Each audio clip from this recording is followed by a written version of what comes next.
In this problem, we are asking what number times itself will give me a value of 4. And you might be able to pretty quickly guess that the answer is x equals 2. And because we know that 2, if 2 is the base, 2 times 2 gives us 4 exactly. Okay, so similarly, if x squared is equal to 16, you might be able to say, well, 4 times 4 gives me 16, so I want the base to equal 4. And again, that would work because 4 squared equals 16. So this is the idea of squaring something. But how would I find it if I knew that x squared equals 10, for instance? What times itself gives me a value of 10? Well, I don't know right off the bat. So what I can do is I can solve for what the base should be by using the idea of a square root. So a square root, which the symbol is almost like a fraction, except it has this little cusp here, and a square root tells me what number multiplied by itself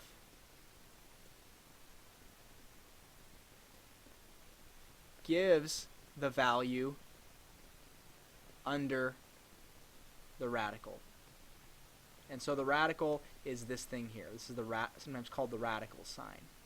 Okay, so for instance, the square root of 4 we know would be 2, or one possibility. The square root of 9 would be 3. So how do we use this to our advantage? Well, we wanted to figure out, so for example, if x squared equals 10, well, if we just kind of guessed, x equals 3 would give us x squared equals 9. X equals 4 would give us x squared equals 16, which is too big. So somewhere between 3 and 4 is where the answer must lie. So I know that, for instance, that if x squared equals 10, then the square root of 10, which is what number times itself gives me 10, will tell me what x should be equal to.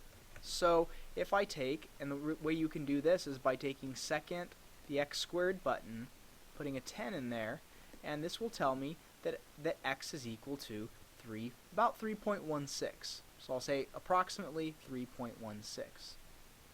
Similarly, x squared equals 17, and really what we're doing here is, if you think about it, we're really taking the square root of both sides.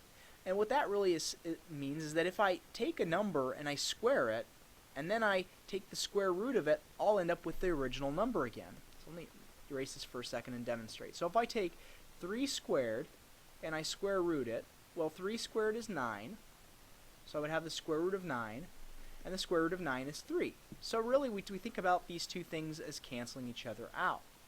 And so mathematically, when we take the square root of the other side, that will allow us to figure out what x has to be. So x would be approximately 3.16. So with x squared equals 17, again, I would take the square root of both sides, and I would end up with, well, that would cancel, and the square root of 17, close the parenthesis, would be about 4.12. And I should be able to check this. 4.12 squared, so 4.12 times itself, well, it's not exactly 17 because we rounded, but we get something fairly close. Alright, one logistical issue. Well, we did figure out that x squared equals 4 would have to mean that x is equal to 2, but we actually didn't get every possible answer. So is 2 the only answer? And by now you might be guessing, well, what else could there possibly be? Only 2 times itself gives me 4. Well, you're right, 2 times 2 equals 4, but so does negative 2 times negative 2.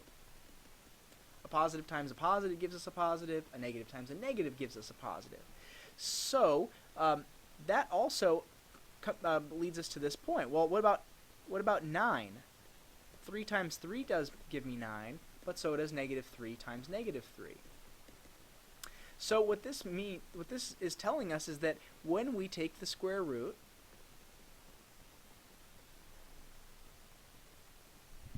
we should consider the positive and negative values.